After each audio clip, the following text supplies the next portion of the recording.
The autumn wind carries whispers through Haddonfield streets each October, reminding residents of a night that changed everything. For over 4 decades, Michael Myers has haunted our collective consciousness, emerging from the shadows of cinema history to become something far more than a fictional villain. He represents our deepest fears materialized, a blank-faced embodiment of evil that refuses to stay buried in the past. What makes this particular monster so enduring? Why does his simple white mask continue to terrify generations of viewers? The answer lies not just in what we see on screen, but in what the character represents about human nature itself. In 1978, director John Carpenter introduced audiences to a new kind of horror. Gone were the Gothic castles and supernatural creatures of previous eras. Instead, Carpenter brought terror home, literally, placing evil in suburban America where families felt safest. Michael Myers wasn't a vampire or werewolf bound by ancient rules. He was something far more disturbing, a human who had abandoned his humanity entirely. The character's origins were deceptively simple: a 6-year-old boy who murdered his sister on Halloween night, then spent 15 years in a psychiatric institution before escaping to kill again. What Carpenter understood intuitively was that true horror doesn't require elaborate backstories or complex motivations. Michael Myers worked precisely because he had no motivation that audiences could understand. Dr. Loomis, played brilliantly by Donald Pleasance, described him as pure evil, and that designation stuck. There was no tragic childhood to excuse his actions, no supernatural curse to blame. Michael simply was what he was, a force of nature dressed in human form, unstoppable and inexplicable. This simplicity gave the character a mythic quality that resonated deeply with viewers. The mask itself became iconic almost immediately. Originally a Captain Kirk mask painted white and modified, it transformed into something far more sinister than its humble origin suggested. The blank expression removed all humanity from the killer's face, creating an empty canvas onto which audiences projected their worst fears. You couldn't read emotion in those hollow eyes or find mercy in that expressionless visage. The mask made Michael Myers into another, something fundamentally alien despite wearing human skin. It's this dehumanization that makes him so terrifying even today. Carpenter's filmmaking choices amplified the terror. The use of POV shots put audiences directly into Michael's perspective, forcing them to see through the killer's eyes. The iconic theme music, composed by Carpenter himself in an unusual 5/4 time signature, created a sense of unease and inevitability. These technical decisions weren't just stylistic flourishes. They were carefully calculated tools to generate maximum psychological impact.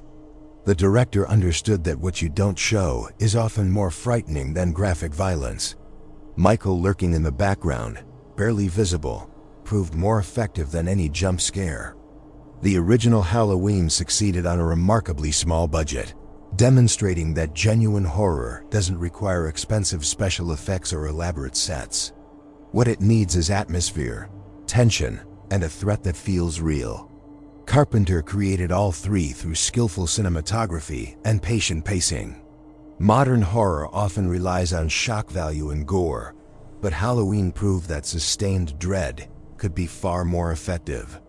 The film's success inspired countless imitators, but few captured the same lightning in a bottle. Michael Myers had tapped into something primal and universal. As the franchise expanded through sequels, remakes, and reboots, the character evolved while maintaining his essential nature. Some films attempted to explain Michael's evil through cult conspiracies or family curses, but these additions often diluted what made him frightening. The most effective entries in the series remained those that kept him mysterious and inexplicable. The 2018 sequel, which ignored most previous continuity, returned to basics by presenting Michael as pure, motiveless evil.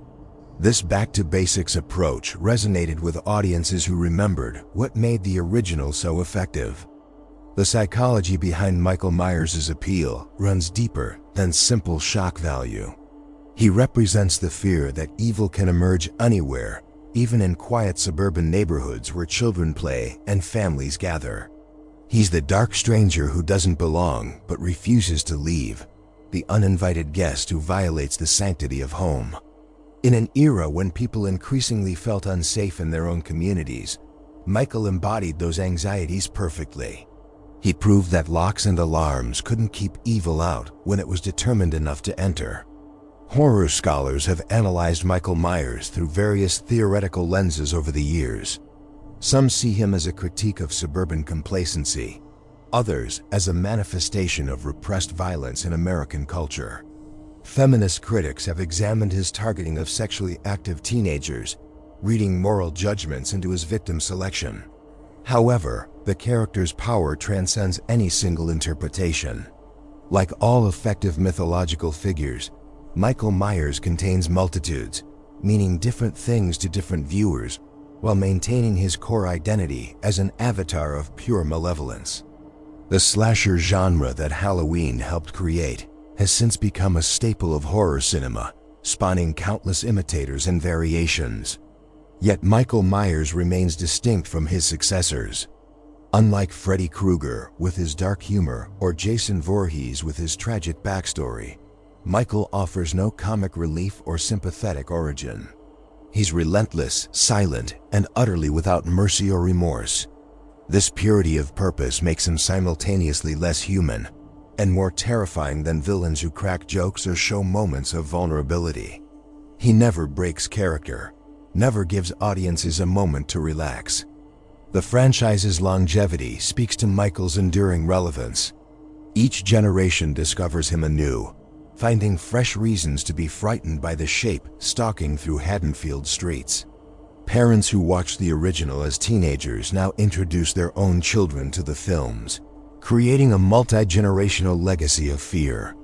This continuity has transformed Michael Myers from a movie villain into a cultural institution, as recognizable as any classic monster from cinema history. His mask appears in costume shops every Halloween, a testament to his permanent place in popular consciousness. What's particularly interesting is how Michael Myers has remained frightening despite changing audience sensibilities. Modern viewers, raised on extreme horror and torture porn, still find something unsettling about his methodical approach to killing. The slow, determined walk that never quite catches up but never falls behind creates a unique kind of suspense. It's not about sudden shocks but inevitable doom. No matter how fast victims run, Michael simply walks, and somehow that's enough. This inverts traditional chase dynamics, making the pursuer's patience more frightening than frantic pursuit. The character has also influenced how we think about evil itself. Michael Myers presented a vision of evil as something beyond psychology or sociology, something that simply exists without requiring explanation. This stands in contrast to contemporary tendencies to explain away violence through trauma or mental illness. Michael challenges our need to rationalize horror, suggesting that some darkness cannot be understood or prevented. Dr. Loomis's failed attempts to reach Michael over 15 years underscore this futility. Some people, the films suggest, are simply beyond redemption or comprehension.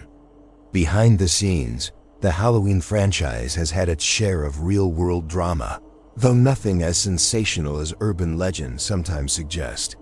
Rights disputes, creative disagreements, and shifting studio priorities led to the convoluted continuity that eventually required a reboot. Different directors brought different visions to the series, some more successful than others. Rob Zombie's remakes attempted to humanize Michael through extensive backstory, dividing fans between those who appreciated the depth and those who felt it undermined the character's mystery. These debates reflect larger questions about whether some mysteries are better left unsolved. The 2018 trilogy, directed by David Gordon Green and starring Jamie Lee, Curtis brought fresh energy to the franchise by focusing on trauma and its lasting effects. Laurie Strode, Michael's original target who survived their first encounter, became the central figure, showing how one night of terror shaped her entire life. This approach added psychological depth while maintaining Michael's essential nature as an unstoppable force. The films explored what it means to live in fear, to prepare for evil's return, and whether confronting your demons brings healing or just more pain. From a filmmaking perspective, the Halloween series demonstrates how limitations can breed creativity. The original's tiny budget forced Carpenter to rely on atmosphere and suggestion rather than expensive effects. This constraint resulted in more effective scares than many bigger-budget horror films achieve. Subsequent sequels with larger budgets often struggled to recapture the original's lightning-in-a-bottle magic, proving that money can't buy genuine terror. The best entries in the series remained those that understood what made Michael frightening and resisted the urge to over-explain or overcomplicate. The mask's symbolism extends beyond mere concealment. It represents the face we fear might lurk beneath civilized society's thin veneer.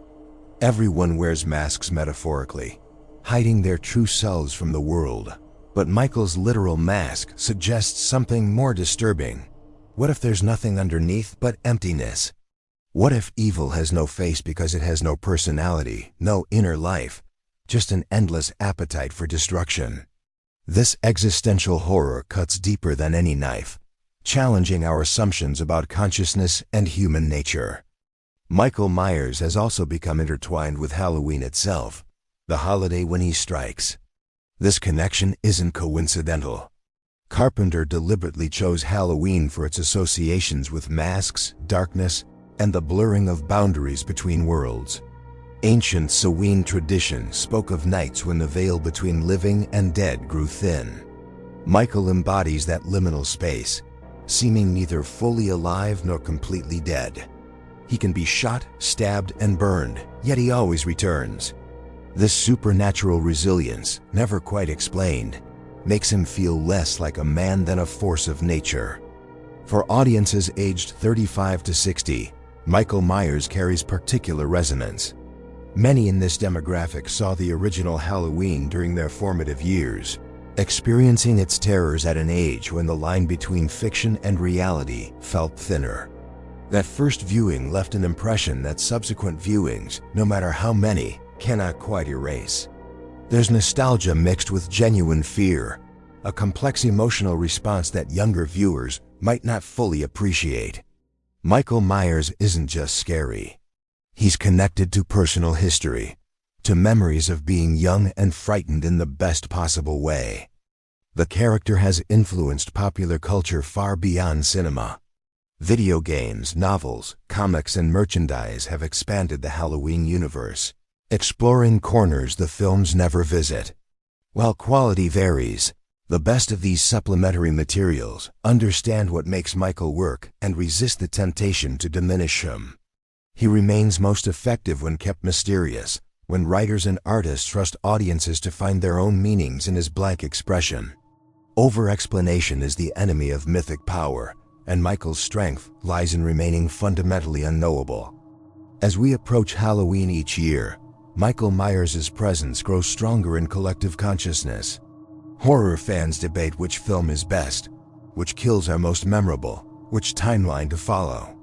These conversations keep the character alive and relevant, introducing him to new generations while allowing longtime fans to revisit familiar terrors.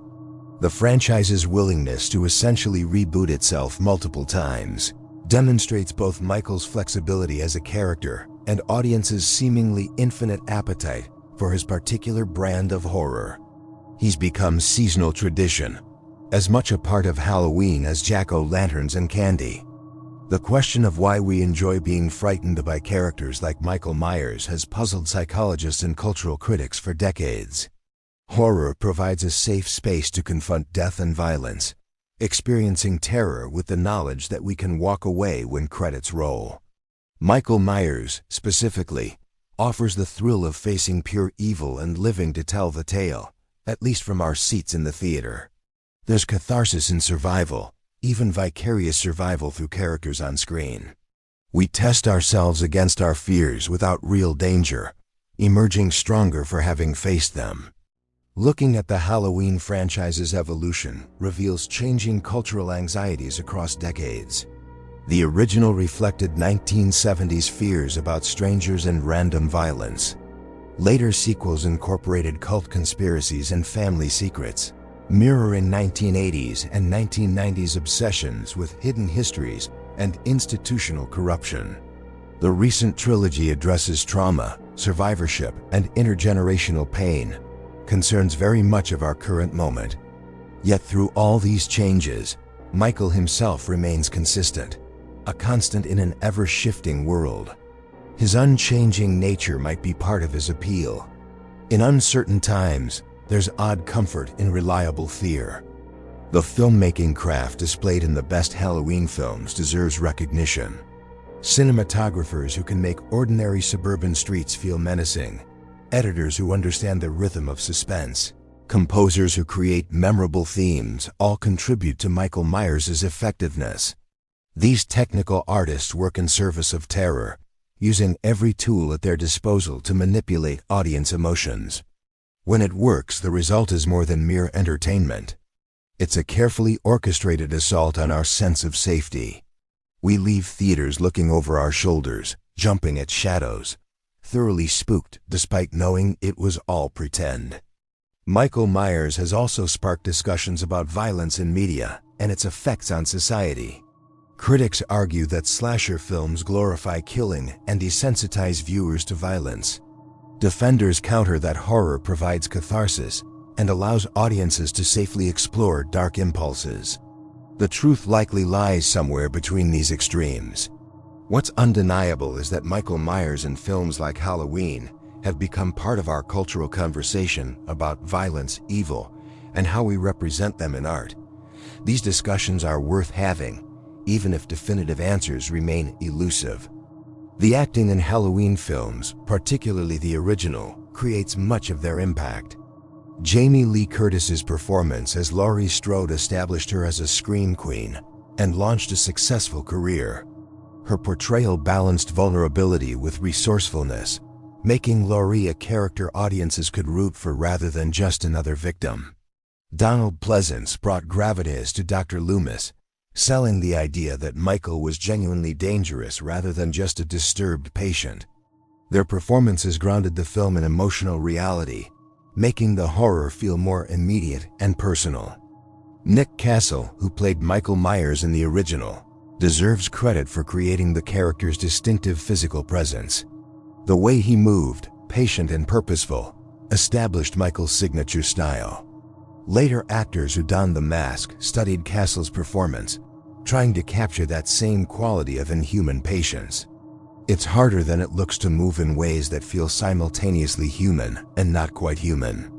The physicality of Michael Myers is crucial to his effectiveness. He must seem like a person while simultaneously feeling like something other, something wrong. The Halloween franchise's impact on independent filmmaking cannot be overstated. Its massive success on a tiny budget proved that horror could be both artistically accomplished and commercially viable without studio backing. This inspired countless filmmakers to pursue their own visions, knowing that compelling storytelling could overcome financial limitations. The indie horror boom of subsequent decades owes much to Halloween's example. Michael Myers inadvertently became a patron saint of independent cinema, proving that passionate creators with limited resources could still make lasting cultural impacts. As the franchise continues with new installments planned, questions arise about how long Michael Myers can remain relevant. Some argue that horror needs fresh faces and new fears for contemporary audiences. Others maintain that Michael's archetypal nature makes him timeless, capable of frightening any generation. The truth likely depends on execution. A well-crafted Michael Myers film will always find an audience, while lazy cash grabs will deservedly fail. Quality matters more than concept, as even the best villain cannot overcome poor filmmaking. The relationship between Michael Myers and his primary target, Laurie Strode has evolved into one of cinema's most compelling antagonist-protagonist dynamics. Their linked fates across multiple films create a tragic symmetry, with Laurie's life defined by her survival and Michael's existence defined by his pursuit. The 2018 trilogy explored this relationship with uncommon depth, showing how trauma shapes identity and whether confronting evil brings closure or just more pain. Their final confrontation carries decades of history, making it more than just another chase scene. What makes Michael Myers ultimately work is his simplicity. In an age of complex anti-heroes and sympathetic villains, he remains unambiguously evil. There's no tragic backstory to justify his actions, no trauma that explains his behavior. He simply is what he is, evil in its purest form. This clarity is refreshing and terrifying. We don't need to understand Michael to fear him. Indeed, his incomprehensibility is precisely what makes him so frightening. He reminds us that some questions have no answers, some darkness has no light, some evil cannot be reasoned with or redeemed. As October nights grow darker and Halloween approaches, Michael Myers emerges from celluloid shadows once more. He walks through our cultural landscape as patiently as he stalks through Haddonfield, never quite catching up, but never falling behind. His blank mask stares from movie posters and costume shops, from streaming services and late-night television. He has become more than a character, more than a villain. Michael Myers is a myth, a legend, an enduring reminder that evil wears many faces or sometimes no face at all. And that's what makes him unforgettable.